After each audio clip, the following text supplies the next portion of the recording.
¿Qué podía hacer temblar de terror a los guerreros más temidos de la Europa medieval? ¿Qué fuerza misteriosa podía convertir a los aguerridos invasores nórdicos, hombres que aterrorizaban las costas desde Irlanda hasta Constantinopla, en supersticiones alrededor de fogatas?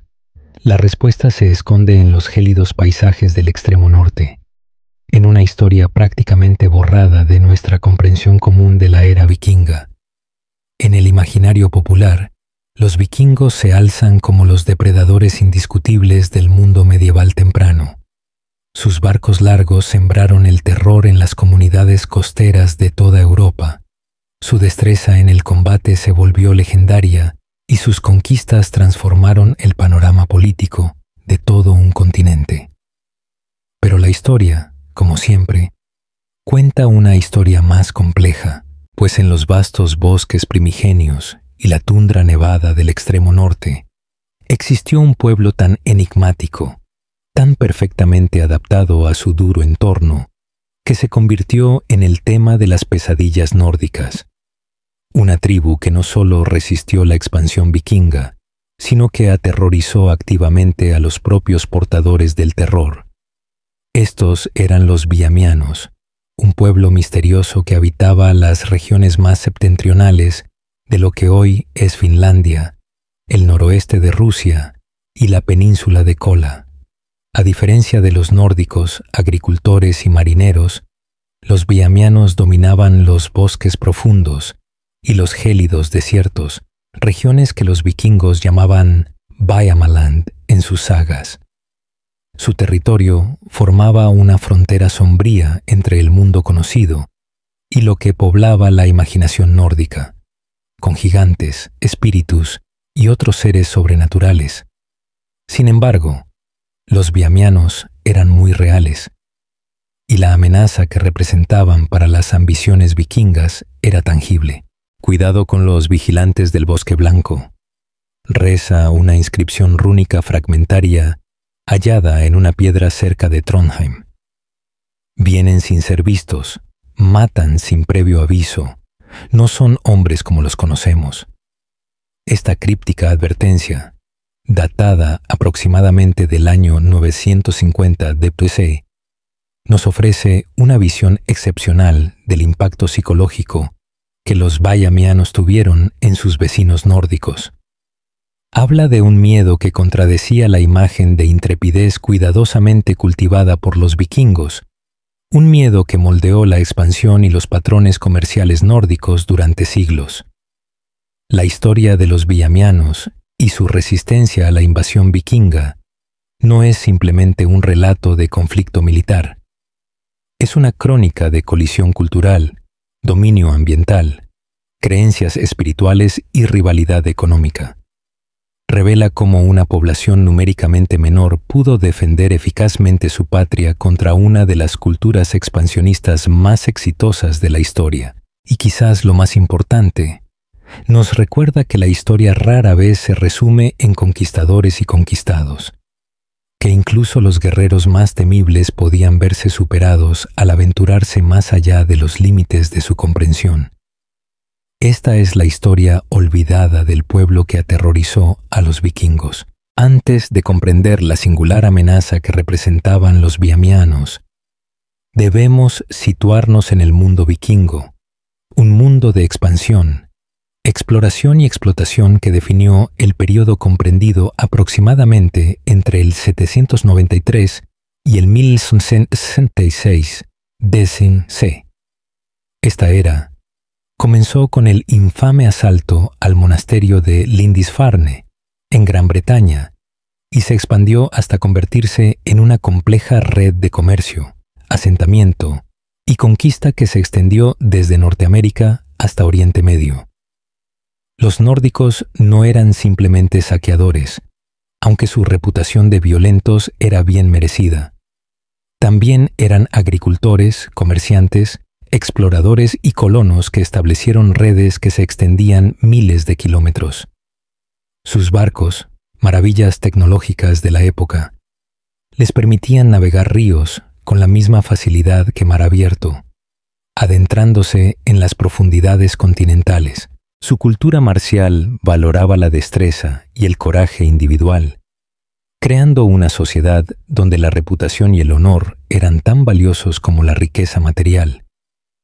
Para el siglo IX, la expansión vikinga había alcanzado un auge vertiginoso. Los colonos nórdicos se habían establecido en Irlanda, Inglaterra, Escocia y las islas del Atlántico Norte. Rurik y sus seguidores habían iniciado el proceso que crearía el territorio de la Rus de Kiev, en lo que hoy es Rusia y Ucrania. Los caudillos daneses amenazaban París, mientras que los comerciantes suecos comerciaban hasta Bagdad y Constantinopla, tan al este. Sin embargo, a pesar de esta notable expansión, persistieron regiones que resistieron al dominio vikingo, zonas donde la geografía, el clima o la resistencia local hicieron impracticable o imposible la conquista nórdica.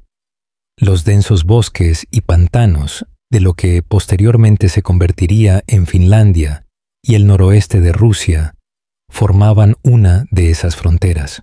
La tierra de Bjarmaland se encuentra más allá de Finnmark, escribió Adán de Bremen en su crónica del siglo XI, una región de nieves perpetuas e increíbles penurias, donde los hombres practican artes desconocidas para el pueblo cristiano. Esta concisa descripción insinúa tanto el aislamiento geográfico como la singularidad cultural del reino de Bjarm. Era un lugar donde las ventajas vikingas tradicionales, sus barcos, sus prácticas agrícolas, sus tácticas de batalla habituales, eran poco relevantes. Los propios bjarmianos permanecieron un tanto enigmáticos en el registro histórico. Probablemente estaban emparentados con los pueblos sami y finlandés, que habitaban el norte de Escandinavia y la península de Kola, aunque con prácticas culturales y una organización social propias. La evidencia arqueológica sugiere que mantuvieron un estilo de vida seminómada, siguiendo patrones estacionales de caza, pesca y comercio. A diferencia de la sociedad nórdica jerárquica, las comunidades bjarmianas parecen haber sido más igualitarias, con un liderazgo basado en la habilidad, la sabiduría y la autoridad espiritual, más que en reivindicaciones hereditarias o destreza marcial. Lo que hizo particularmente notable el choque entre vikingos y bjarmianos fue la completa inversión de la dinámica de poder típica. Por toda Europa, los invasores vikingos aprovecharon su movilidad, su capacidad de sorpresa y su temible reputación para dominar a fuerzas militarmente superiores. Sin embargo, en el extremo norte, fueron los vikingos quienes se encontraron desorientados, vulnerables y en grave desventaja ante un enemigo que parecía materializarse del propio paisaje para desvanecerse con la misma rapidez. Pero ¿qué hizo exactamente a estos habitantes de los bosques tan formidables? ¿Cómo transformaron el duro entorno norteño de una desventaja a su mayor arma contra la invasión nórdica? ¿Has experimentado alguna vez el profundo silencio de un bosque nevado en pleno invierno? La forma en que el sonido se amortigua y amplifica simultáneamente, cómo cambia la visibilidad con cada nevada, cómo el aire mismo parece cristalizarse en tus pulmones.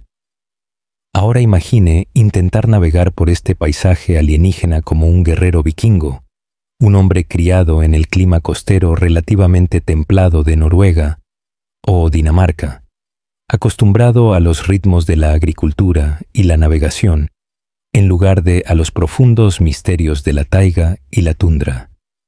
La primera y quizás mayor ventaja de los Bjarmian residía en su profundo conocimiento de uno de los entornos más implacables de la Tierra. La evidencia arqueológica de asentamientos que datan de los siglos IX y XT revela a un pueblo que había desarrollado tecnologías sofisticadas para sobrevivir en condiciones de frío extremo. A diferencia de los vikingos, cuyas actividades invernales se limitaban en gran medida a sus casas comunales y alrededores inmediatos, los Bjarmins se mantuvieron móviles y activos incluso durante los meses más duros. Se desplazan por la nieve como espíritus, según relató un viajero árabe llamado Ibrahim ibn Ahmad, quien acompañó a los comerciantes vikingos a los mercados del norte alrededor del año 920 c. C.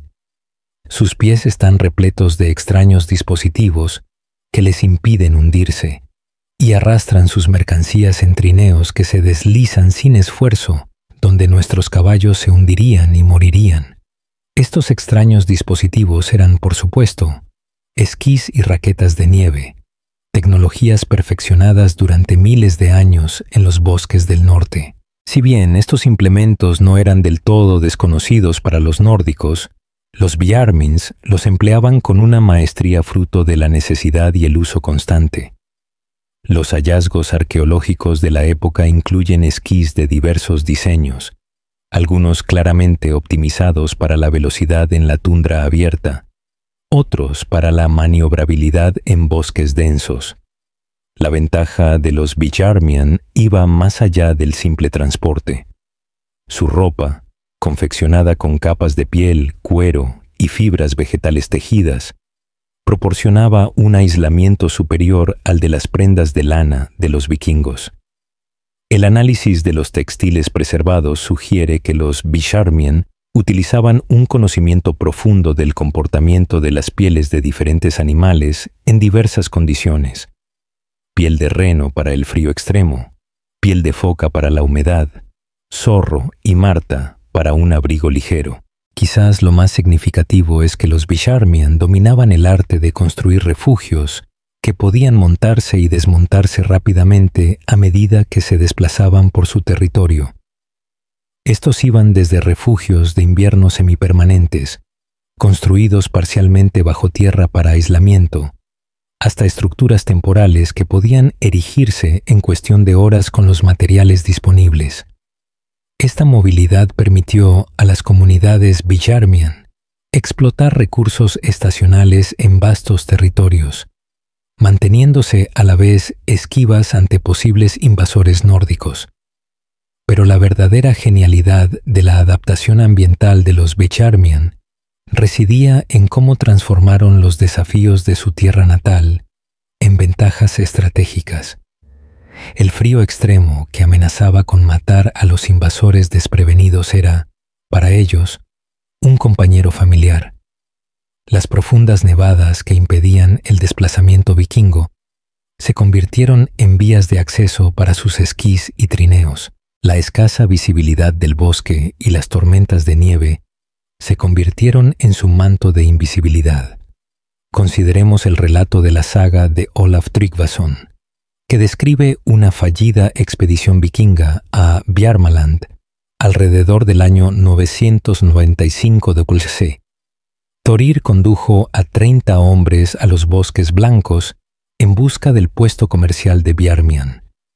Durante 3 días marcharon sin ver alma alguna, pero sintiendo siempre que alguien los seguía.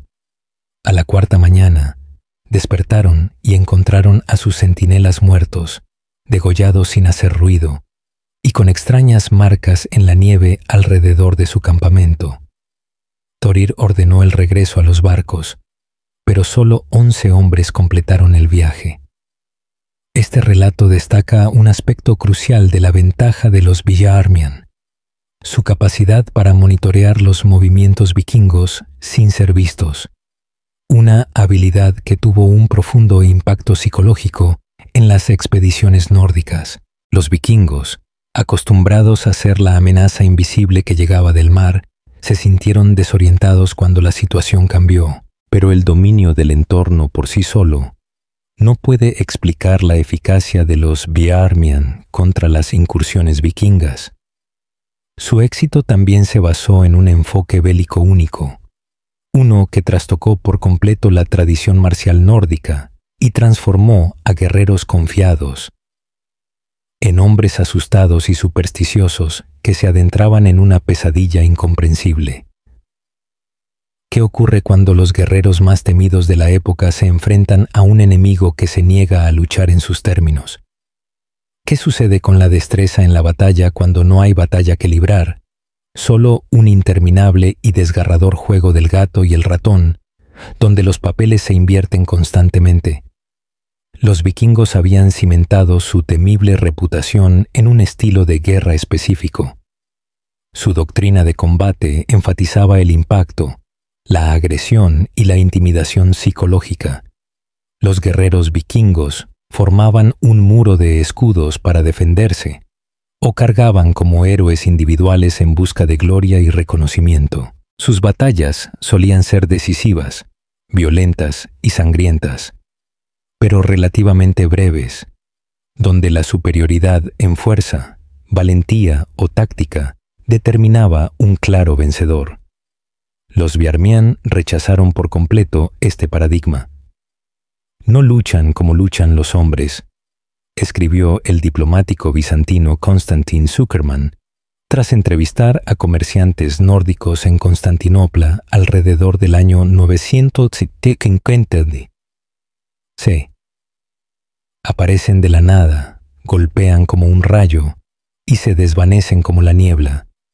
No dejan huellas en la nieve que puedan contener la huella del gateo de un bebé. Algunos dicen que pueden transformarse en lobos u osos, aunque esto seguramente es superstición. Lo cierto es que han convertido los bosques y las montañas en armas más mortíferas que cualquier espada. La evidencia arqueológica respalda esta descripción de la guerra asimétrica de Biarmián. A diferencia de los yacimientos vikingos, con su prominente despliegue de espadas, hachas y escudos, las tumbas de Biarmián contienen armas diferentes. Arcos de caza ligeros, optimizados para la precisión en lugar de la potencia, lanzas delgadas y puntiagudas, diseñadas para matar silenciosamente en lugar de para embestidas en el campo de batalla, cuchillos con distintivas hojas curvas, ideales para degollar con rapidez y sigilo. La doctrina de combate de los Bicharmian parece haberse basado en 5 principios clave que contrarrestaban directamente la fuerza vikinga. En primer lugar, la absoluta evasión de la confrontación directa. Los Bicharmian reconocían que, en un choque de armas directo, los vikingos, físicamente más grandes y mejor armados, probablemente prevalecerían. En cambio, emplearon lo que los teóricos militares modernos llamarían guerra asimétrica, atacando solo cuando contaban con una ventaja abrumadora, generalmente mediante emboscadas o incursiones nocturnas. En segundo lugar, la manipulación del entorno. Los Biarmián destacaban en el uso de su paisaje como arma y escudo. Construyeron caminos ocultos a través de terrenos aparentemente intransitables. Crearon fosos trampa camuflados a lo largo de probables rutas vikingas y desarrollaron técnicas para cruzar lagos y ríos helados que no soportarían el peso de los invasores nórdicos. En tercer lugar, la guerra psicológica. Los Biarmián comprendían que el miedo podía ser más debilitante que las heridas físicas. Cultivaron deliberadamente un aura de misterio sobrenatural, dejando señales inexplicables para que los vikingos las descubrieran. Extraños símbolos tallados en árboles, huesos de animales cuidadosamente dispuestos o cuerpos de vikingos caídos colocados en patrones rituales. Pero ¿poseían realmente los Bjarmins habilidades sobrenaturales, como muchos vikingos llegaron a creer? ¿O eran simplemente tácticas ingeniosas diseñadas para explotar las supersticiones nórdicas? Consideremos el relato de la saga de Halfdan the Black, que describe un encuentro alrededor del año 870 d.C. Los guerreros Biarmián podían moverse silenciosamente, incluso a través de la nieve recién caída. Mataban a un centinela y desaparecían antes de que la sangre dejara de fluir de la herida. Al ser perseguidos, Corrían hacia acantilados infranqueables, solo para desaparecer como si la misma roca los hubiera tragado. Los hombres de Half Down empezaron a susurrar que no luchaban contra hombres, sino contra espíritus, y el miedo se extendió por el campamento como un veneno. La realidad tras estas hazañas aparentemente sobrenaturales era probablemente una combinación de habilidad excepcional y astuto engaño. Los Bjarmins habían desarrollado un calzado especializado que distribuía el peso para evitar que la capa de nieve se rompiera. Confeccionaban ropa con pieles blancas que proporcionaban un camuflaje casi perfecto en condiciones invernales. Establecieron refugios ocultos y rutas de escape por todo su territorio, creando la ilusión de que podían materializarse y desaparecer a voluntad. Cuarto, eliminación dirigida. A diferencia de los vikingos, que a menudo buscaban demostrar su destreza marcial mediante combates ostentosos, los guerreros Bjarmian priorizaban la eficiencia y los resultados. Atacaban específicamente a líderes, exploradores y centinelas vikingos. Cualquiera cuya muerte causara la máxima perturbación con el mínimo riesgo. El registro arqueológico ofrece un sombrío testimonio de este enfoque. Una fosa común descubierta cerca del Mar Blanco, datada aproximadamente del año 925 de TCE, contenía los restos de 15 guerreros vikingos. El análisis forense reveló que 12 de ellos habían muerto por heridas casi idénticas, con una fina hoja insertada en la base del cráneo o entre las vértebras superiores de la columna. Estas muertes de precisión sugieren que se trataba de guerreros altamente entrenados que priorizaban la letalidad silenciosa e instantánea sobre la gloria en el campo de batalla. En quinto y último lugar, la retirada coordinada. Los Bjarmins comprendían que su ventaja residía en la movilidad y la elusividad. Rara vez intentaban mantener el terreno contra las fuerzas vikingas. En cambio, atacaban y se retiraban de inmediato a posiciones preparadas, o se dispersaban por el terreno de forma que imposibilitaban la persecución. Pero quizás el aspecto más fascinante de la doctrina de combate de los Bjarmian era su transmisión y enseñanza, a diferencia de los vikingos, cuya cultura guerrera celebraba a héroes individuales y transmitía técnicas de combate mediante exhibiciones públicas y aprendizaje. Los Bjarmian parecen haber mantenido sociedades secretas de caza que entrenaban a sus guerreros desde la infancia en habilidades especializadas. Los habitantes del bosque seleccionaban a ciertos niños antes de que aprendieran a caminar. Según una fuente anónima citada en la Crónica de Novgorod, alrededor del año 1070 d.C., y los criaban para que se movieran en silencio, para que soportaran un frío que mataría a un hombre común, y para que mataran sin vacilación ni remordimiento. Estos niños no se convierten ni completamente humanos, ni completamente animales, sino en algo intermedio que inspira terror en quienes los conocen. Si bien este relato, sin duda, contiene exageraciones, insinúa un enfoque sistemático para el desarrollo de combatientes especializados, unas fuerzas protoespeciales capaces de contrarrestar eficazmente las ventajas militares vikingas. La evidencia arqueológica de los asentamientos de Bjarmian incluye zonas de entrenamiento donde los jóvenes practicaban el desplazamiento silencioso por diversos terrenos y el disparo de flechas a pequeños objetivos desde diferentes posiciones. La eficacia de estos guerreros fantasmas fue tan profunda que alteró radicalmente el comportamiento vikingo en las regiones del norte. Las sagas nórdicas registran numerosos casos de guerreros experimentados que se negaron a aventurarse en territorio Bjarmian, a pesar de la posible riqueza o gloria Algunos jarls y reyes se vieron obligados a ofrecer el triple de la parte habitual del botín para incitar a los hombres a unirse a las expediciones a Bjarmaland, e incluso entonces, las tasas de deserción eran excepcionalmente altas, pero la resistencia de los Vijarmian a la invasión vikinga iba más allá de las meras tácticas militares. Toda su cultura, desde las creencias espirituales hasta la organización social, parecía diseñada para desconcertar y confundir la cosmovisión nórdica, creando una barrera psicológica tan efectiva como cualquier defensa física. ¿Has sentido alguna vez esa peculiar sensación de ser observado mientras estás solo en la naturaleza? ¿Ese hormigueo que te eriza el vello y te acelera la respiración? Imagina experimentar esa sensación continuamente durante días o semanas, mientras te adentras en un territorio hostil donde cada sombra podría ocultar un enemigo mortal.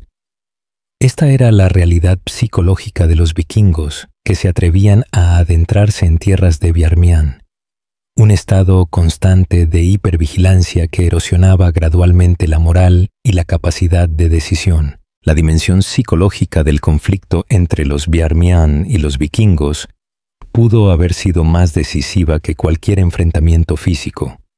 Los Bjarmian parecían haber comprendido intuitivamente lo que los teóricos militares modernos denominan operaciones psicológicas, el uso del miedo, la incertidumbre y la disonancia cultural como armas contra el enemigo. Los hombres hablan de ojos en la oscuridad, escribió Thorbjörn Hornklofi, un regañón en la corte de Harald Fairhair alrededor del año 900 d. C. Sienten la mirada de los habitantes del bosque, incluso cuando no se ve ningún ser viviente. Algunos juran oír susurros, en una lengua que ningún hombre puede entender, transportados por vientos que no deberían hablar. Incluso los más valientes se llenan de miedo tras 7 noches en esa tierra maldita. Esta guerra psicológica operaba en múltiples niveles, comenzando con la profunda desorientación que experimentaban los vikingos en el entorno de Bjarmian. Los nórdicos eran un pueblo que se guiaba por las costas, las estrellas y los puntos de referencia familiares. La espesura de los bosques y los monótonos paisajes invernales del extremo norte los privaban de estos puntos de referencia, creando una profunda sensación de desorientación que los Bjarmian exacerbaban deliberadamente. La evidencia arqueológica sugiere que los Vijarmins construyeron senderos falsos que conducían a los grupos vikingos en círculos o hacia peligros naturales. Eliminaron o alteraron puntos de referencia que pudieran facilitar la navegación. Incluso desarrollaron técnicas para camuflar sus propias huellas, creando a la vez senderos engañosos que los vikingos seguían hasta posiciones de emboscada. Pero quizás el arma psicológica más poderosa del arsenal de los Vijarmian era su tradición espiritual, una compleja práctica chamánica que resultaba completamente ajena y profundamente inquietante para la mente nórdica. La cosmovisión religiosa vikinga, si bien reconocía la magia y las fuerzas sobrenaturales, operaba dentro de una cosmología relativamente estructurada. Las prácticas chamánicas nórdicas, Saída, existían, pero se percibían con ambivalencia y solían practicarse en contextos rituales específicos. En cambio, la espiritualidad de los Vijarmian parece haber sido más fluida, omnipresente e integrada en la vida cotidiana, de maneras que a los vikingos les resultaban difíciles de comprender. Sus hechiceros no solo hablan con los espíritus, sino que se convierten en ellos, según informó un misionero cristiano llamado Thangbrand, quien se encontró con los Bjarmian alrededor del año 997 d. C. Llevan máscaras de corteza y hueso que los transforman en bestias y aves. Consumen pociones que hacen vagar sus almas, mientras sus cuerpos yacen como muertos. Lo más aterrador de todo es que preservan los cuerpos de sus muertos de una manera que no los entierra ni los quema, sino que los mantiene en un estado intermedio entre la vida y la muerte. Esta última observación se refiere a la práctica Biarmin de la momificación, una costumbre ampliamente documentada en yacimientos arqueológicos de todo su territorio. A diferencia de los vikingos, quienes solían incinerar o enterrar a sus muertos con ajuares funerarios, los Biharmin desarrollaron técnicas para preservar a individuos importantes. Los cuerpos se secaban cuidadosamente mediante humo y frío. Se trataban con resinas conservantes derivadas de plantas locales y se envolvían en corteza de abedul y pieles de animales. Estos antepasados momificados no se ocultaban, sino que se conservaban en estructuras sagradas en la periferia de los asentamientos. Servían como guardianes y consejeros espirituales, consultados mediante elaborados rituales realizados por practicantes chamánicos. Para los vikingos que se toparon con estas prácticas, los Biarmian parecían vivir junto a sus muertos de una forma que violaba el orden natural. El impacto psicológico de tales encuentros es innegable. La cosmología nórdica mantenía límites claros entre los vivos y los muertos. Los antepasados Biharmian conservados, con su piel curtida, cuencas oculares hundidas y expresiones gesticulantes, representaban un estado liminal aterrador que sugería que las reglas normales de la vida y la muerte no se aplicaban en estos bosques del norte. Pero el aspecto psicológicamente más devastador de la práctica espiritual Biharmian pudo haber sido sus rituales chamánicos. La evidencia arqueológica incluye tambores ceremoniales, máscaras que representan diversos animales y pequeñas esculturas que representan estados de transformación entre formas humanas y animales. Estos artefactos respaldan los relatos de las sagas sobre elaboradas ceremonias que los vikingos presenciaron ocasionalmente o más comúnmente, vislumbraron desde sus escondites mientras exploraban los asentamientos de Biarmian. Se reunían alrededor de una gran hoguera al anochecer. Relata la saga de Egil Skallagrimson, que describe un incidente alrededor del año 920 de TTC. Su chamán llevaba el cráneo de un oso sobre la cabeza, con los dientes y los ojos aún en su lugar, y una capa de pieles blancas que parecía brillar a la luz del fuego. Tocaba un tambor de piel estirada, pintado con símbolos que ningún hombre podía leer, y a medida que el ritmo se aceleraba, otros comenzaron a retorcerse y sacudirse como poseídos. Algunos cayeron al suelo echando espuma por la boca, mientras que otros comenzaron a aullar y a arrastrarse a gatas alrededor del fuego. Los hombres de Egil huyeron aterrorizados, creyendo que los Biarmian se transformaban en bestias ante sus ojos. La comprensión antropológica moderna sugiere que probablemente se trataba de ceremonias para inducir el trance, similares a las practicadas por otros pueblos circumpolares. Los participantes no se transformaban literalmente, sino que entraban en estados alterados de conciencia mediante sonidos rítmicos, movimiento y posiblemente sustancias psicoactivas derivadas de hongos o plantas de la región. Para los vikingos, sin embargo, tales rituales representaban una aterradora disolución de la frontera entre lo humano y lo animal, una transgresión de las categorías naturales que sugería un peligroso poder espiritual. La mitología nórdica contenía cambiaformas, como los berserkers que adoptaban atributos o sesnos, pero estos eran fenómenos específicos y limitados.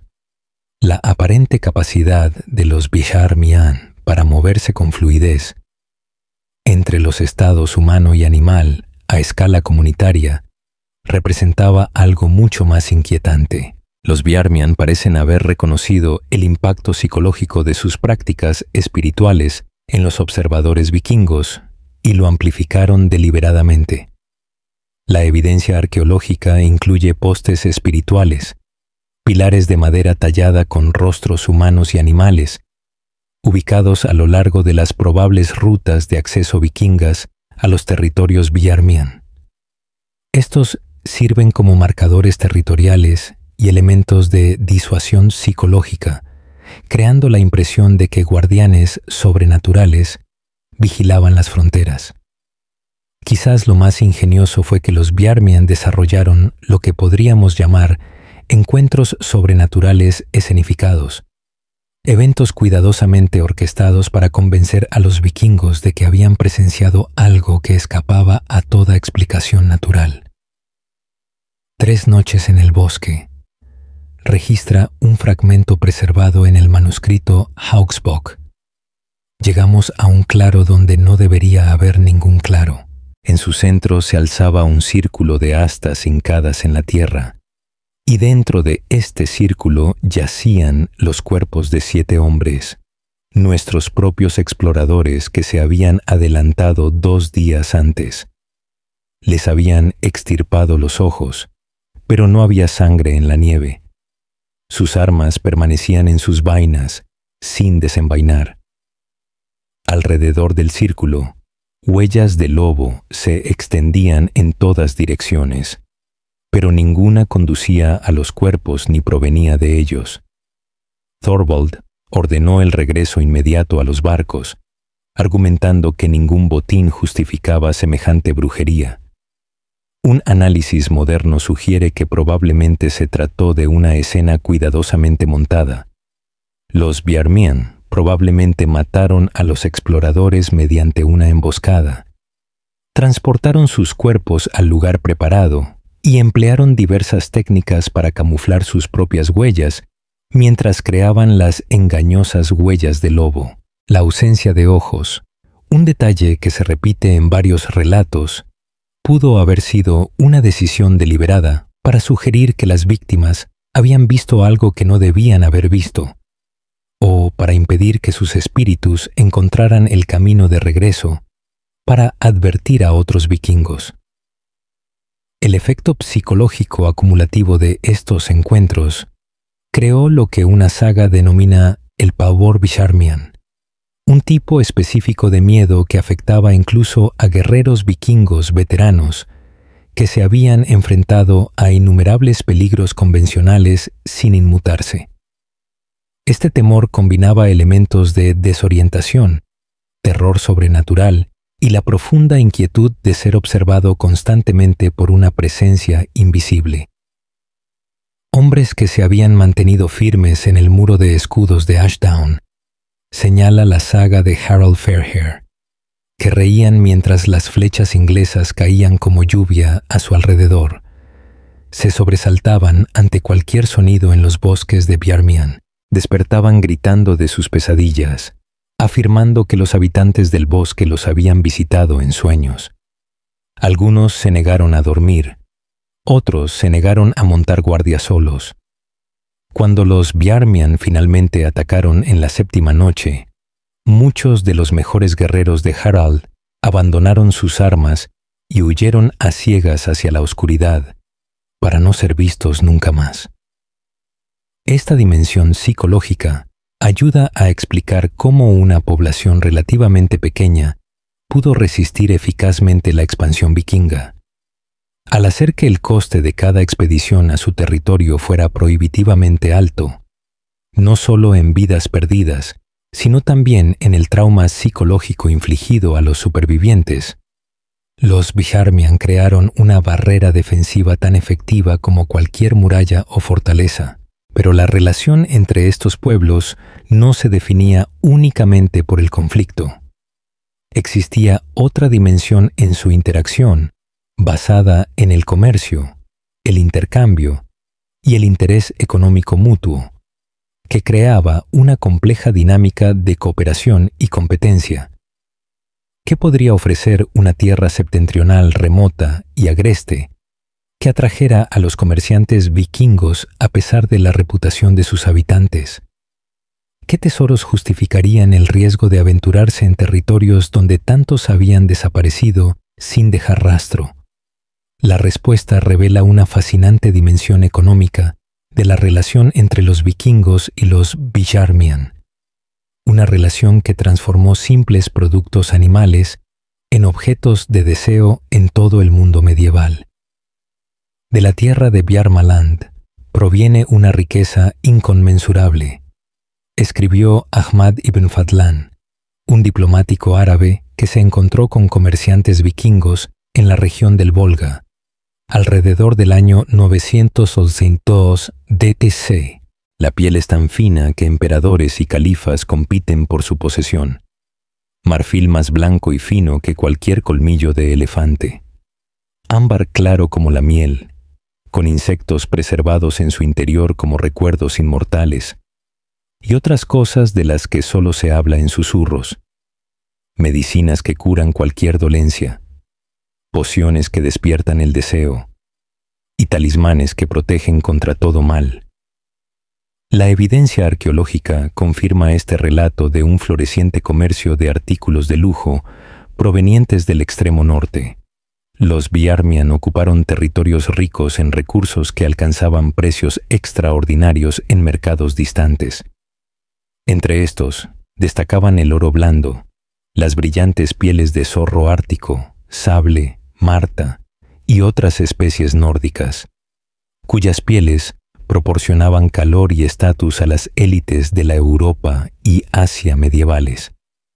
Una sola piel de zorro negro de primera calidad podía valer más que su peso en oro al venderse en Constantinopla o Bagdad. Los Bjarmian eran maestros tramperos que comprendían los hábitos de los animales de piel y desarrollaron técnicas especializadas para capturarlos sin dañar su valioso pelaje. También fueron pioneros en métodos de procesamiento y conservación de pieles que conservan su calidad durante el transporte a larga distancia. Además de las pieles, los territorios del norte ofrecían otros productos valiosos. El marfil de Morsa, en realidad los colmillos de Morsa, era muy apreciado para tallar y ornamentar en una época en la que el marfil de elefante era cada vez más difícil de conseguir. El ámbar, resina fosilizada de árbol hallada a lo largo de las costas del Báltico y el Mar Blanco, alcanzaba precios elevados por su belleza y sus supuestas propiedades medicinales. Los halcones capturados en él y exportados con enormes ganancias a aristócratas de toda Europa y Oriente Medio. Los Bjarmian también comerciaban con bienes más esotéricos. La evidencia arqueológica sugiere que recolectaban y procesaban ciertos hongos, plantas y productos animales que se creía que tenían propiedades medicinales o mágicas. Entre ellos se encontraban los hongos chaga, que crecen en los abedules y eran valorados por sus propiedades inmunoestimulantes. La raíz de angélica, utilizada para tratar afecciones respiratorias, y el castorio, una secreción de las glándulas del castor utilizada en perfumería y medicina. Este rico comercio creó una tensión fundamental en las relaciones entre vikingos y Bjarmian. Por un lado, los nórdicos codiciaban estos valiosos productos del norte y buscaban controlar su flujo hacia los mercados internacionales. Por otro lado, el acceso directo a las regiones de origen era extremadamente peligroso debido a la resistencia de Bjarmian. Esta tensión generó tres patrones distintos de interacción económica, cada uno con su propia dinámica. El primero y más pacífico fue el comercio directo en los mercados establecidos. La evidencia arqueológica revela varios puestos comerciales ubicados en los límites entre los territorios vikingos y Bjarmian. Estos asentamientos, como el descubierto en Staraya Lodoga, cerca de la actual San Petersburgo, muestran evidencia de la coexistencia de ambas culturas durante temporadas de mercado específicas. cuando el comercio se realizaba bajo reglas mutuamente acordadas. En el mes en que el hielo comienza a romperse, señala la saga de Urvarod, los Biarmián bajan al gran lago con 20 trineos cargados de pieles y marfil. Acampan en la costa este y durante 9 días comercian con cualquiera que llegue en son de paz. Sus chamanes y nuestros sacerdotes declaran este tiempo sagrado. No se puede desenvainar ningún arma ni derramar sangre. Cualquiera que viole esta paz es entregado a los dioses. Esta referencia a una dimensión religiosa de los períodos comerciales se ve respaldada por hallazgos arqueológicos. Varios sitios de comercio fronterizo contienen evidencia de estructuras rituales, donde representantes de ambas culturas aparentemente realizaban ceremonias para establecer una tregua sagrada temporal. Estos rituales probablemente implicaban juramentos, sacrificios y la invocación de guardianes espirituales para presenciar e imponer la paz. El segundo patrón era el comercio indirecto a través de intermediarios. En lugar de arriesgarse al contacto directo con los Biarmián, muchos comerciantes vikingos preferían tratar con terceros, especializados en el comercio del norte. Estos intermediarios solían ser personas de ascendencia mixta o tribus más pequeñas que mantenían relaciones pacíficas con ambas culturas. Los carelios traían mercancías de Biarmián al mercado de invierno de Aldehuborg, según registra el relato de un comerciante noruego de alrededor del año 1050 de Clesé.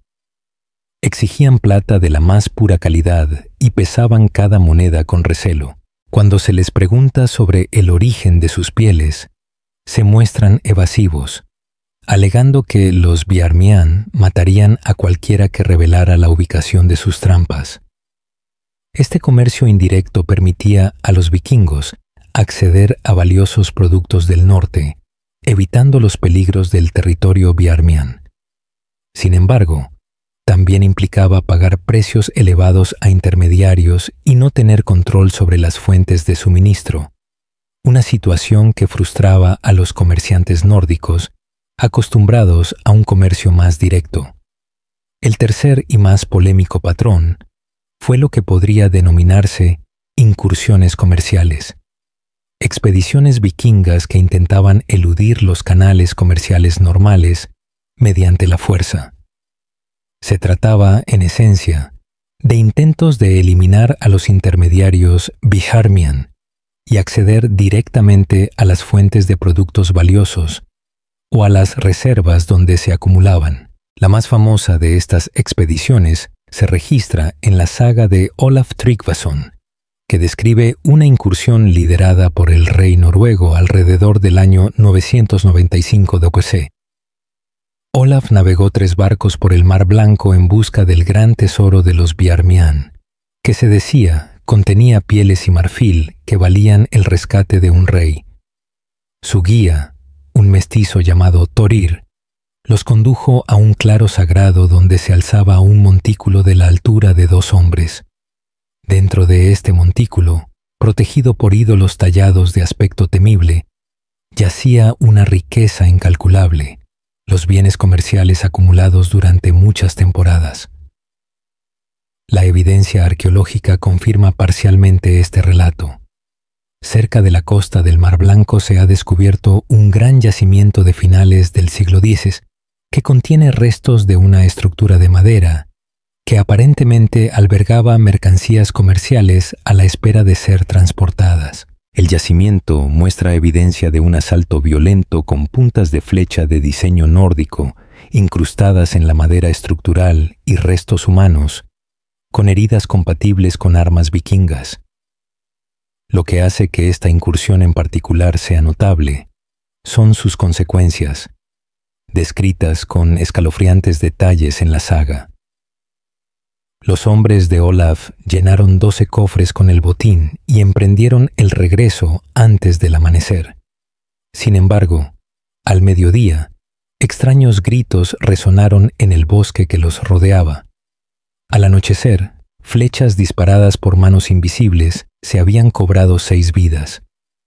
Al tercer día, los Biarmian parecieron materializarse del mismísimo aire, atacando y desapareciendo antes de que pudieran desenvainarse las espadas. Solo un barco regresó a Noruega, con tan solo 8 supervivientes que hablaron de horrores que ningún hombre debería presenciar. Este patrón se repitió a lo largo de la era vikinga. Los intentos nórdicos de apoderarse de los bienes comerciales de Biarmian por la fuerza podían tener éxito al principio, pero invariablemente resultaban en contraataques devastadores que hacían que dichas incursiones fueran prohibitivamente costosas.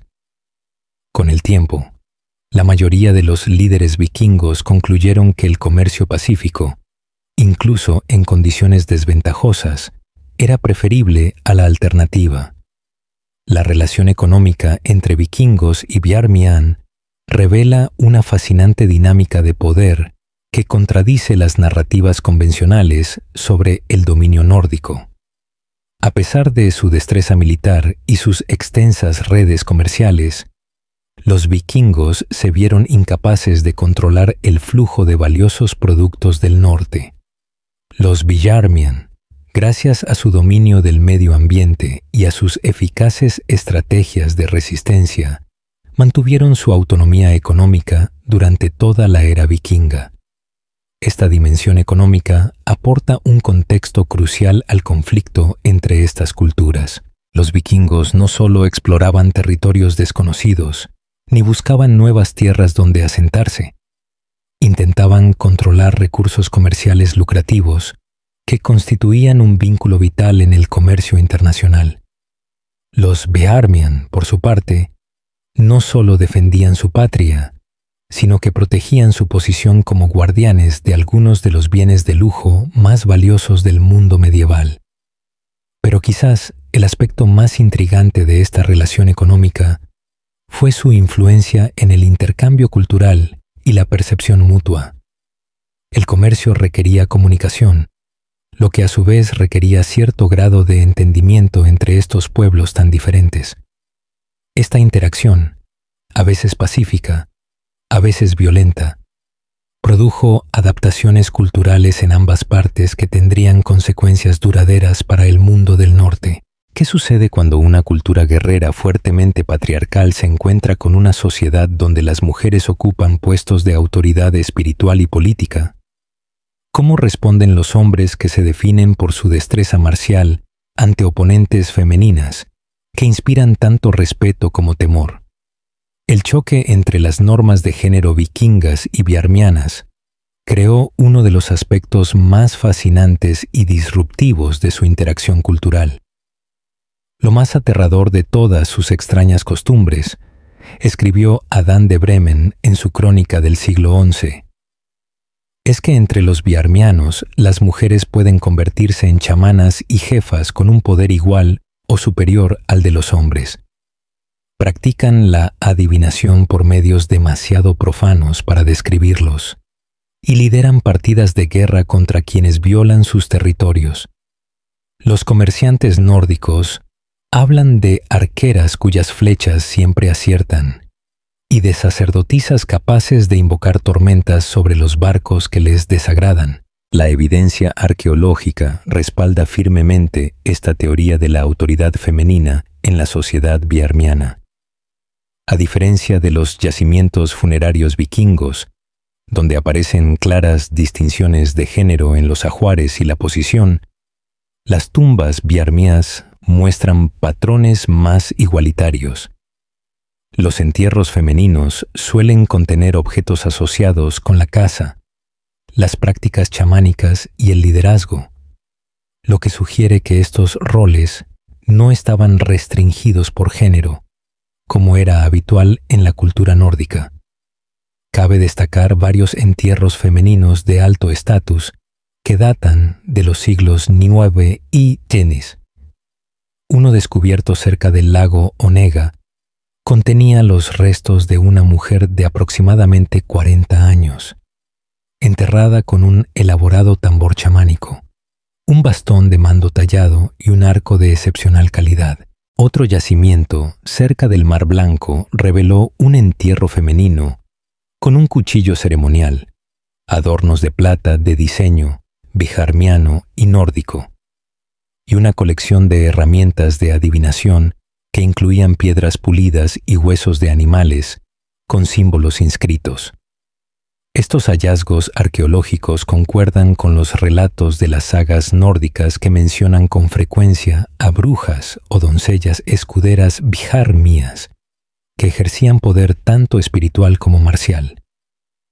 Si bien estos relatos deben interpretarse con espíritu crítico, filtrados como están a través de la perspectiva cultural nórdica, la coherencia con la que aparecen sugiere que reflejan encuentros genuinos con líderes bijarmías.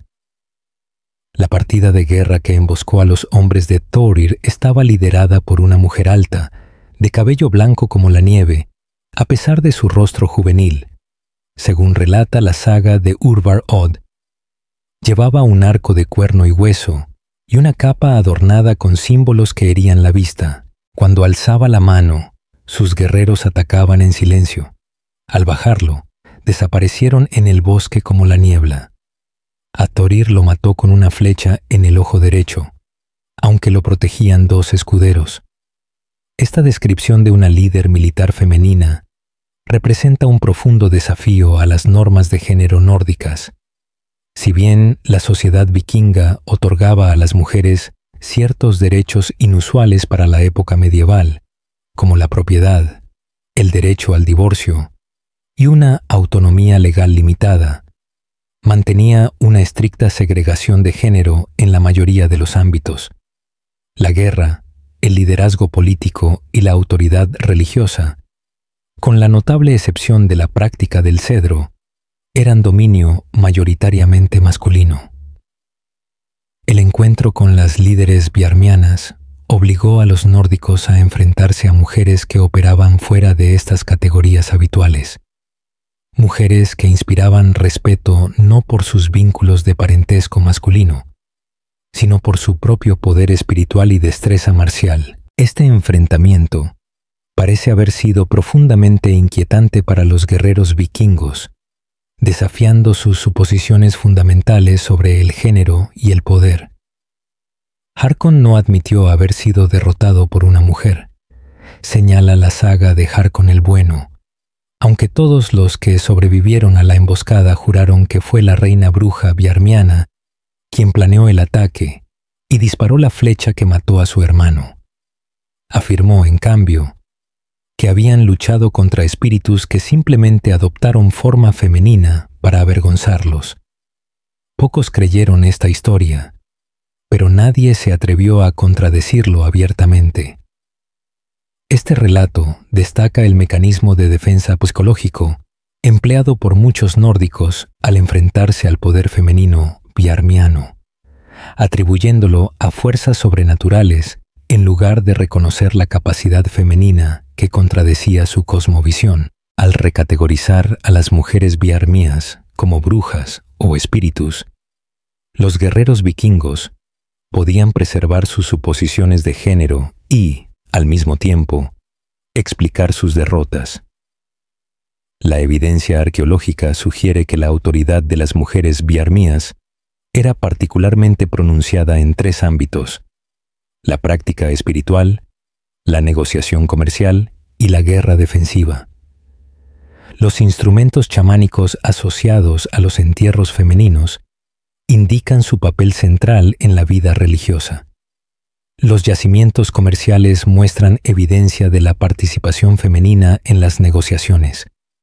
Los relatos nórdicos mencionan con frecuencia a mujeres sabias que establecían los términos del intercambio, y múltiples relatos de sagas describen a líderes femeninas organizando emboscadas y operaciones defensivas contra las incursiones vikingas. La partida comercial de Bjarm estaba liderada por una anciana con el rostro tatuado con líneas azules. Según consta en un relato mercantil conservado en el Hauksburg, inspeccionaba cada objeto ofrecido en el comercio con sumo cuidado, probando la plata con los dientes y examinando la tela tanto al tacto como al olfato.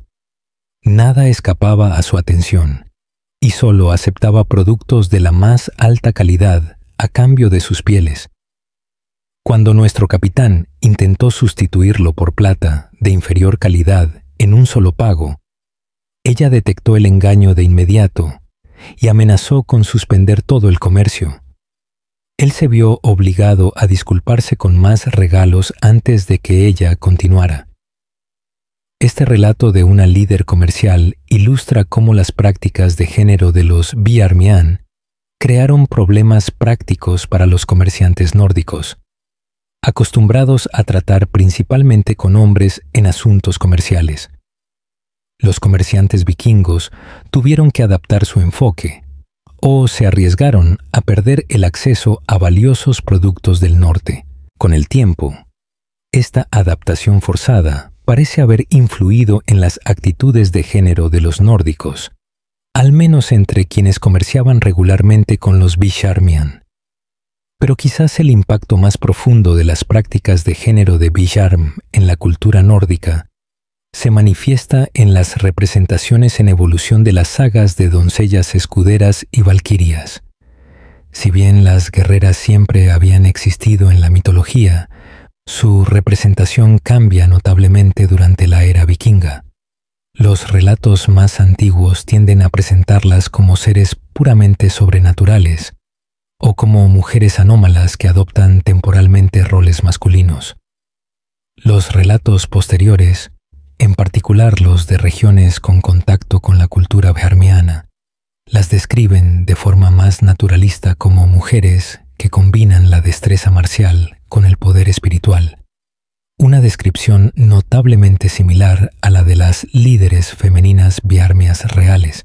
No puede ser casualidad, argumenta la arqueóloga Inge Håkansdóttir, que las tradiciones literarias nórdicas sobre figuras femeninas poderosas se expandieran precisamente durante el período de mayor contacto con la cultura biarmiana.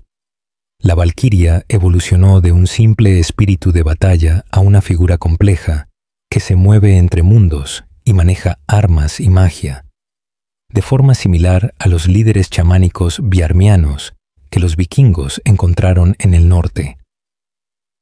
Esta influencia cultural representa uno de los aspectos más significativos y menospreciados de la relación vikingo-biarmía. Más allá del estancamiento militar y la competencia económica, estas culturas se vieron envueltas en una sutil pugna de cosmovisiones, en particular respecto a los roles y capacidades adecuados de mujeres y hombres. La evidencia sugiere que en esta batalla ideológica, los conceptos biarmianos incursionaron significativamente en el pensamiento nórdico, desafiando y modificando gradualmente las suposiciones tradicionales de género vikingas. Pero el enfrentamiento más dramático entre estas culturas no se produjo mediante una influencia gradual, sino en un conflicto militar directo, una serie de encuentros a gran escala que finalmente determinarían el equilibrio de poder en el mundo nórdico. ¿Te has preguntado alguna vez qué sucede cuando una fuerza imparable se encuentra con un objeto inamovible? Cuando una cultura construida sobre la conquista y la expansión choca con otra que se niega a ceder? La respuesta reside en una serie de enfrentamientos que culminaron en lo que las sagas nórdicas llaman la Batalla de los Fuegos Durmientes, quizás la derrota más devastadora jamás infligida a una fuerza militar vikinga.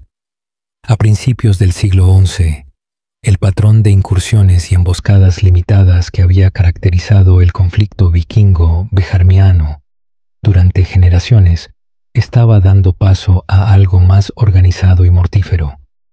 A medida que los reinos nórdicos consolidaban su poder y se convertían al cristianismo, sus líderes veían cada vez más los territorios del norte no solo como fuentes de bienes comerciales, sino como tierras paganas que debían conquistar e incorporar a sus reinos en expansión. El rey Olav II de Noruega, posteriormente conocido como San Olaf, estaba particularmente decidido a extender su control hacia el norte. Converso ferviente al cristianismo, Olaf combinó su motivación religiosa con la ambición económica y política. Los territorios de Bjarm representaban tanto un desafío espiritual, un bastión de prácticas paganas, como un premio material en forma de recursos comerciales, que aún fluían a través de intermediarios en lugar de directamente a los mercados noruegos. Olaf juró antes de Navidad que sometería las tierras del norte a su dominio antes de las nieves del siguiente invierno, según relata la saga de Olaf Haraldsson. Ordenó la construcción de 15 barcos largos de poco calado, aptos para incursiones costeras, y difundió por toda Noruega la noticia de que grandes riquezas aguardaban a quienes se unieran a su expedición contra los Bjarmian. Para la primavera, había reunido una fuerza de casi 500 guerreros, incluyendo a muchos de sus mejores mercenarios y a varios sacerdotes que portaban cruces y reliquias sagradas. La evidencia arqueológica confirma la veracidad histórica de esta saga. Las excavaciones cerca de Trondheim han descubierto restos de actividades de construcción naval que datan del año 1026 DMC, incluyendo virutas de madera desechadas y marcas de herramientas que coinciden con la construcción de embarcaciones diseñadas para las aguas costeras del norte. Además, varias inscripciones rúnicas de este período mencionan los preparativos para un gran viaje al norte, o la expedición del rey a Bjarmerland. La campaña de Olaf representó una escalada significativa del conflicto. Las expediciones vikingas anteriores solían contar con entre 1 y 3 barcos y menos de 100 hombres. Esta fuerza, compuesta por 15 barcos y 500 guerreros, constituyó una operación militar de gran envergadura según los estándares de la Alta Edad Media. Señaló un cambio de las incursiones oportunistas a la conquista sistemática.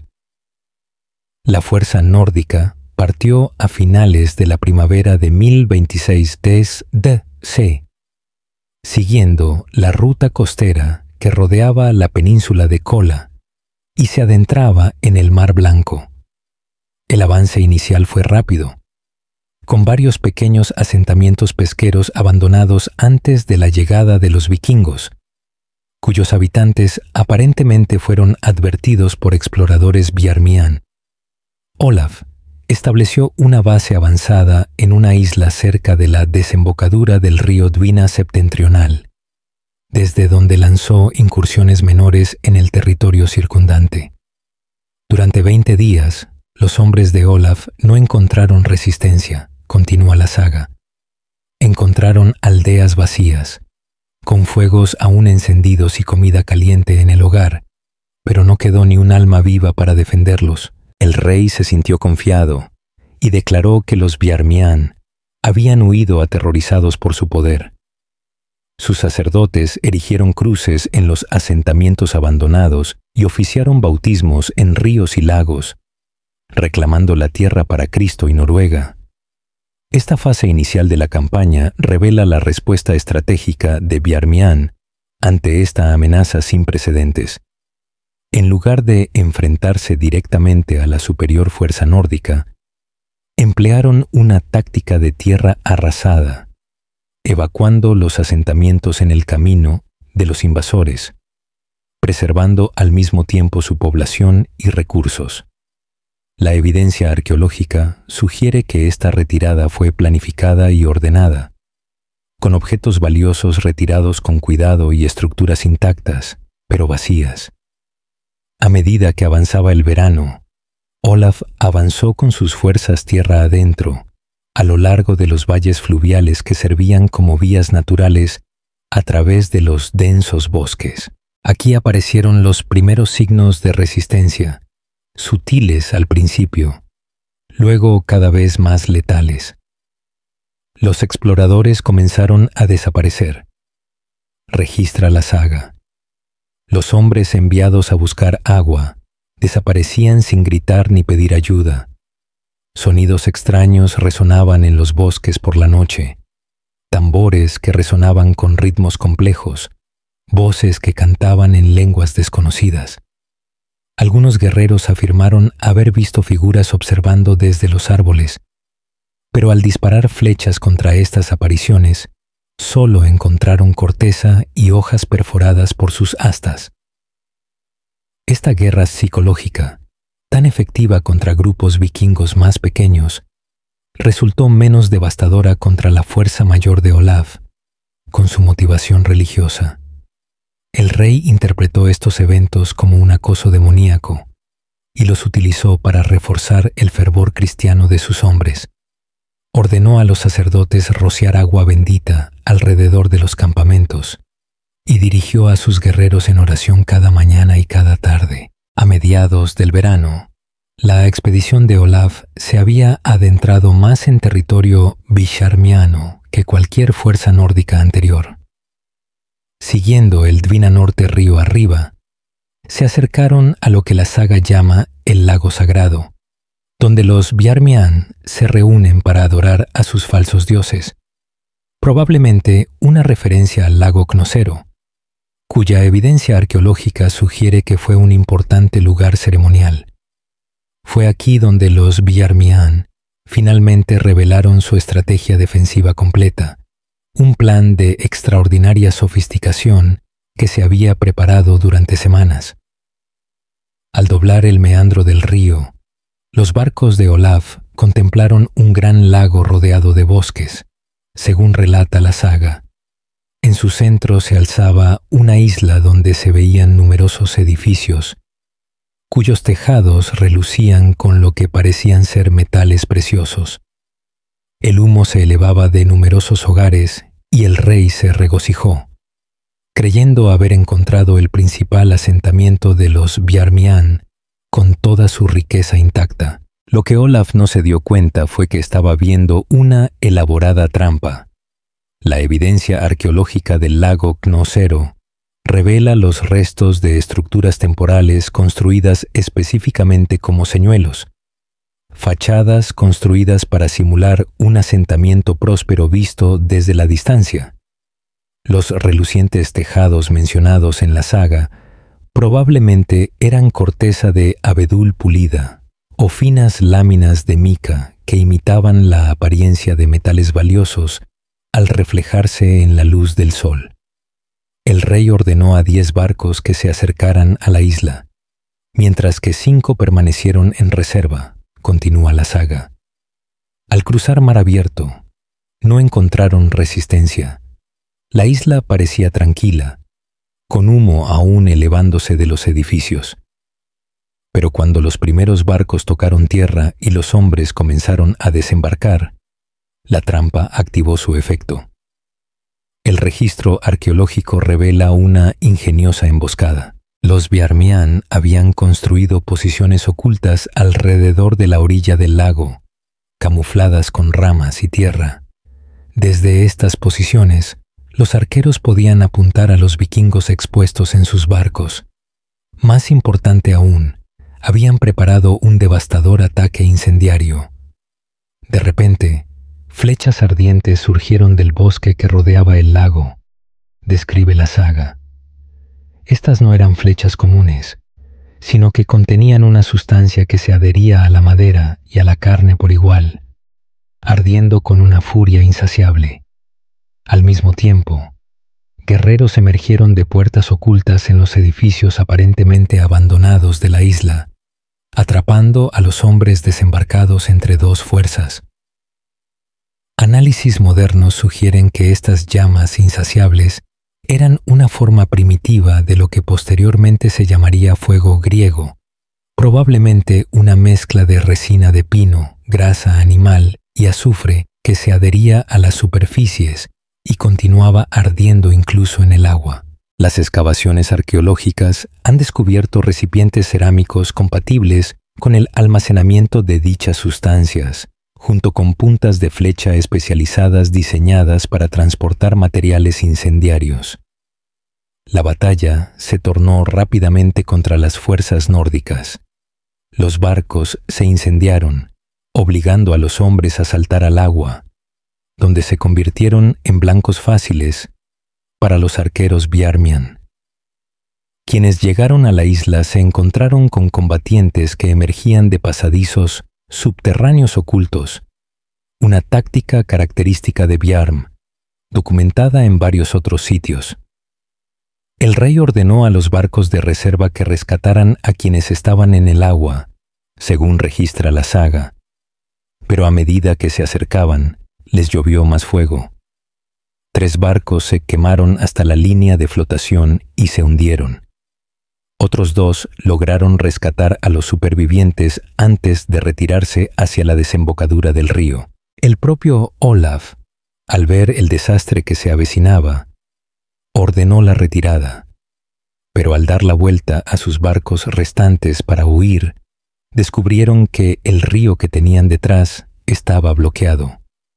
La evidencia arqueológica confirma este relato de una emboscada coordinada en varias fases. Al parecer, los Biarmian talaron árboles en el río durante la batalla, creando una barrera que impidió una huida fácil. Esto obligó a los barcos nórdicos supervivientes a navegar por un estrecho canal, vulnerables a los ataques desde la orilla.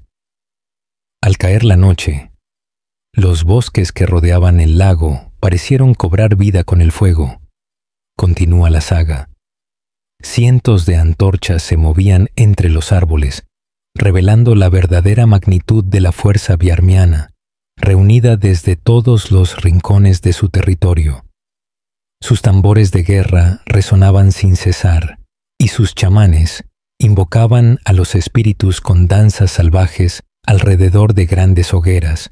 Pocos de los hombres de Olaf durmieron esa noche, pues sabían lo que traería el amanecer. Las llamas latentes que dan nombre a esta batalla hacen referencia a lo que sucedió a continuación, una táctica sin precedentes en la guerra europea de la época. Con las primeras luces, una extraña niebla se elevó del lago, relata la saga.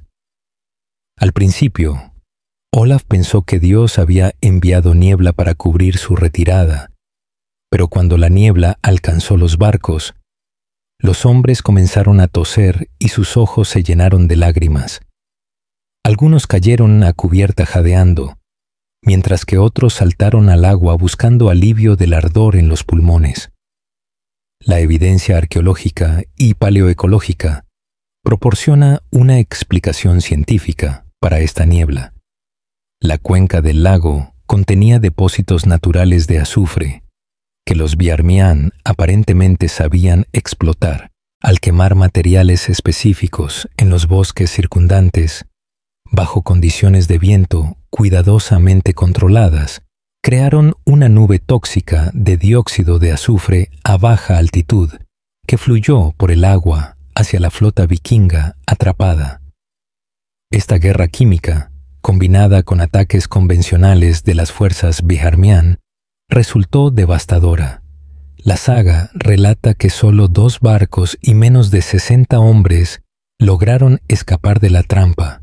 El propio rey Olaf sobrevivió, aunque la saga señala que tosió sangre durante muchos días y nunca recuperó toda su fuerza. La batalla de los fuegos durmientes marcó un punto de inflexión decisivo en las relaciones entre vikingos y Biarmian. Nunca más los reyes nórdicos intentarían operaciones militares a gran escala contra territorios Biarmian. El impacto psicológico de esta derrota, infligida no por una potencia civilizada como el Imperio Bizantino o el Califato, sino por pueblos que los nórdicos consideraban primitivos, habitantes de los bosques, fue profundo y duradero. Después de que Nocero escribió un cronista islandés una generación después, las tierras del norte eran tema de conversación entre los noruegos.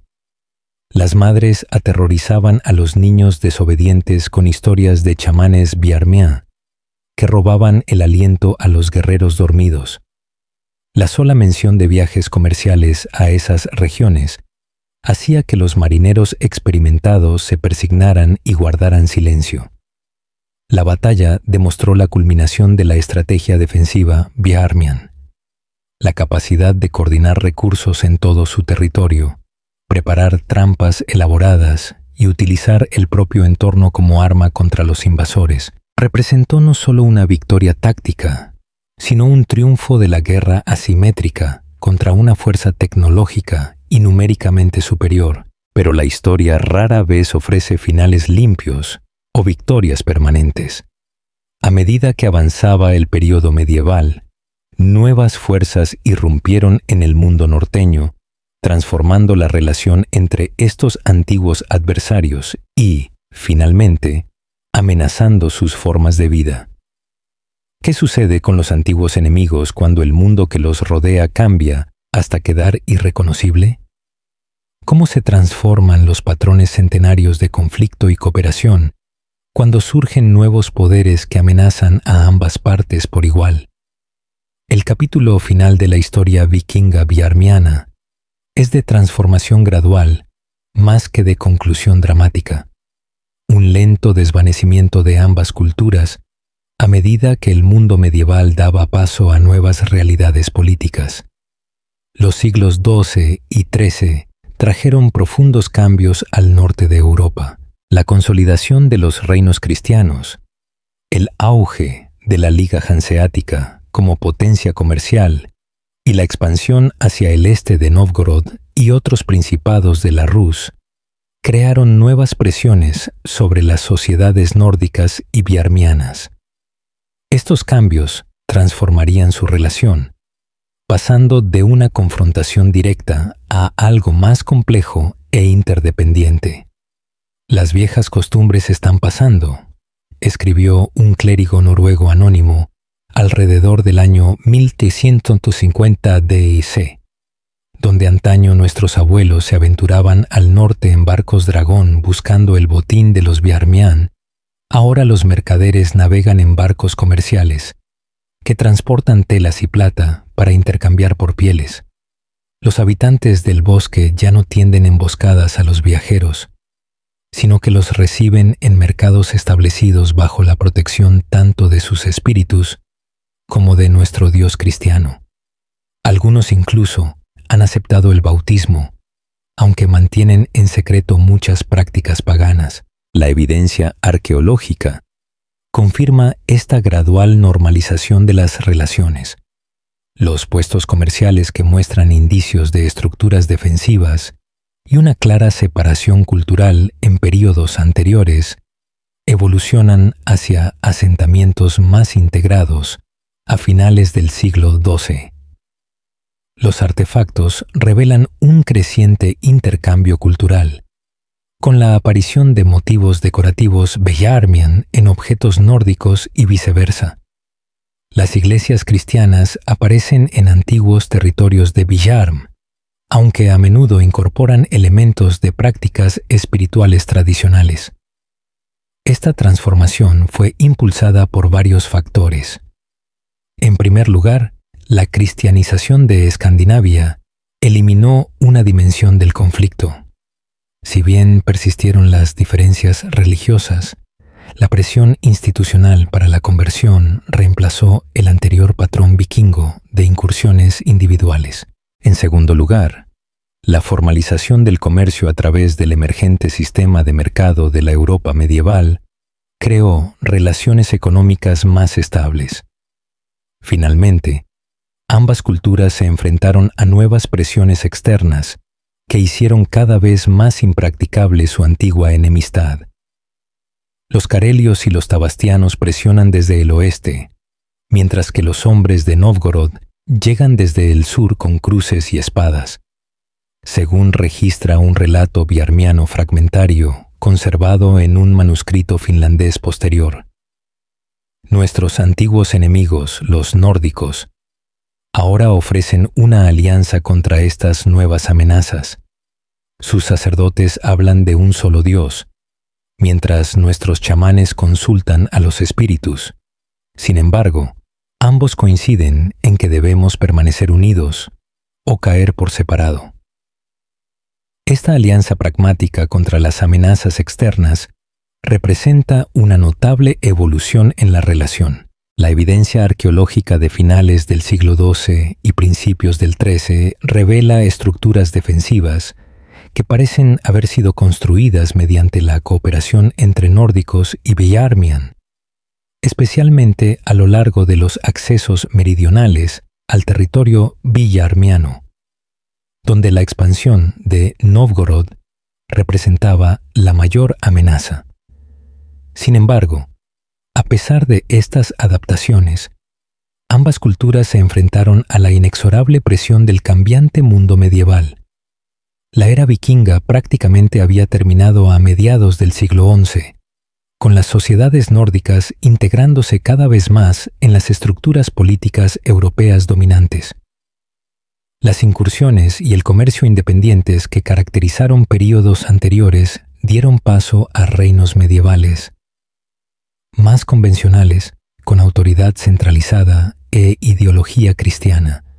Los Bjarmian se enfrentaron a desafíos aún mayores para su modo de vida tradicional. Sus patrones de movimientos seminómadas, sus prácticas espirituales chamánicas y su organización social descentralizada contrastaban cada vez más con las necesidades administrativas de los estados emergentes que los rodeaban.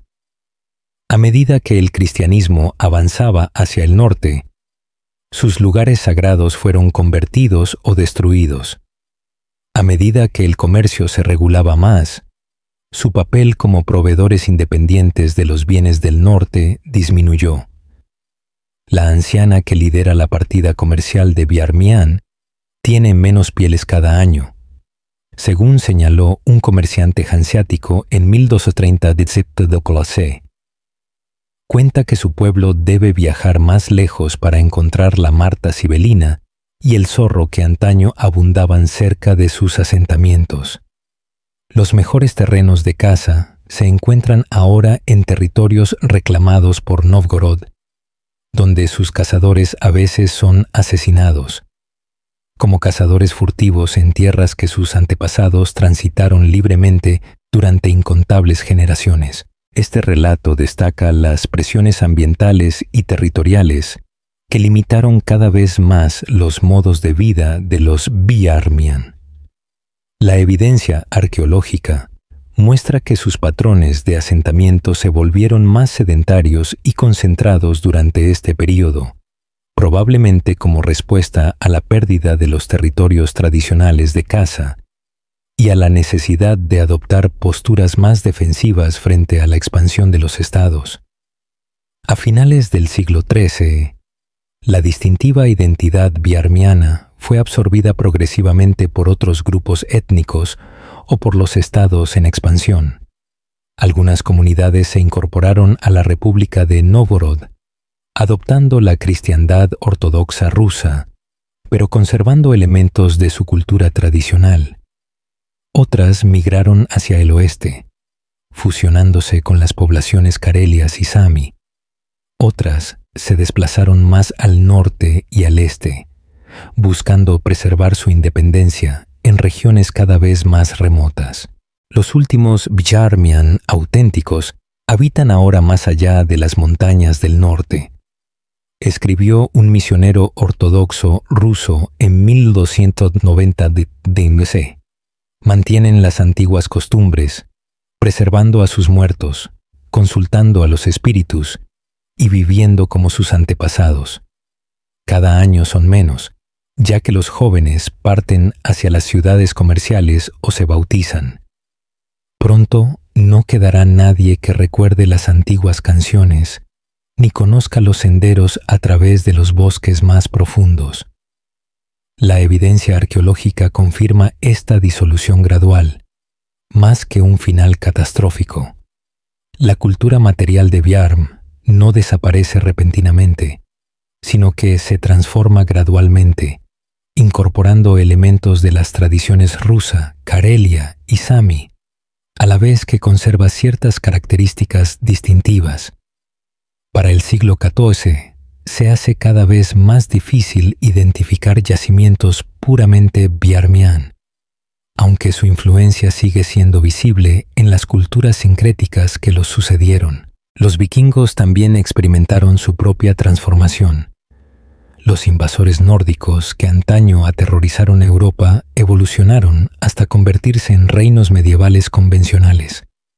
Dinamarca, Noruega y Suecia se integraron en las estructuras políticas europeas, y su distintiva cultura se vio cada vez más modificada por las influencias continentales. La antigua religión nórdica dio paso al cristianismo, aunque muchas creencias y prácticas populares persistieron con modificaciones. Mi abuelo contaba historias de las brujas de Bjarm, que podían invocar tormentas y transformarse en lobos.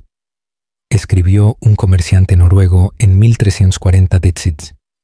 Sí, de niño, estas historias me ponían nervioso, pero ahora trato regularmente con la gente del norte. Son cristianos como nosotros, aunque mantienen costumbres extrañas y hablan una lengua inusual. Cuesta imaginar que sean los mismos que una vez derrotaron la gran expedición del rey Olaf y obligaron a sus guerreros a huir aterrorizados. Este relato captura la amnesia histórica que gradualmente oscureció el otrora intenso conflicto entre estos pueblos. Con el paso de las generaciones, la vívida realidad del enfrentamiento entre vikingos y Bjarmian se desvaneció en la leyenda y el folclore.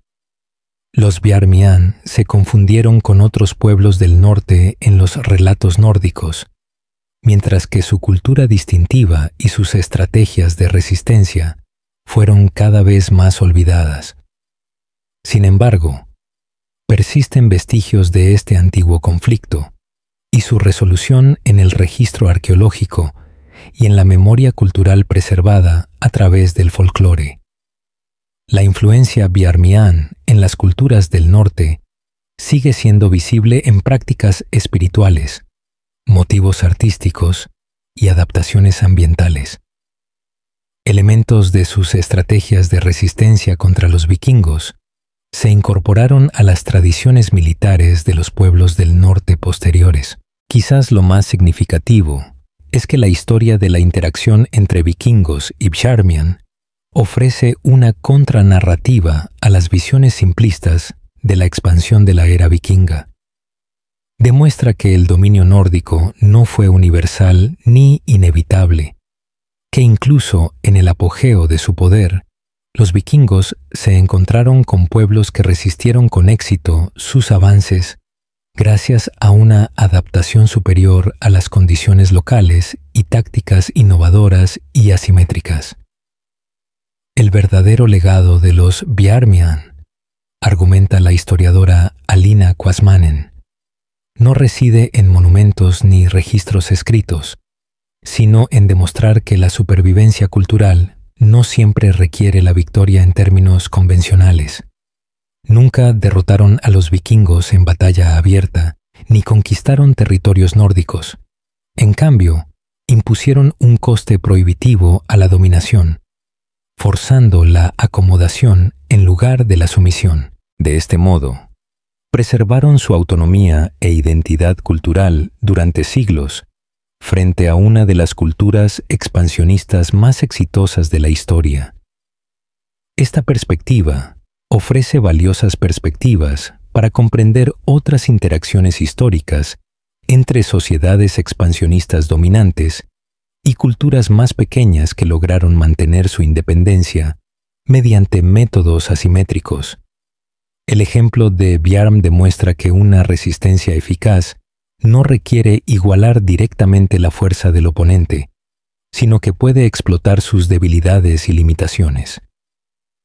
Al concluir esta exploración de la tribu olvidada que aterrorizó a los vikingos, nos encontramos con una historia más matizada y compleja que las narrativas convencionales de conquista y sumisión.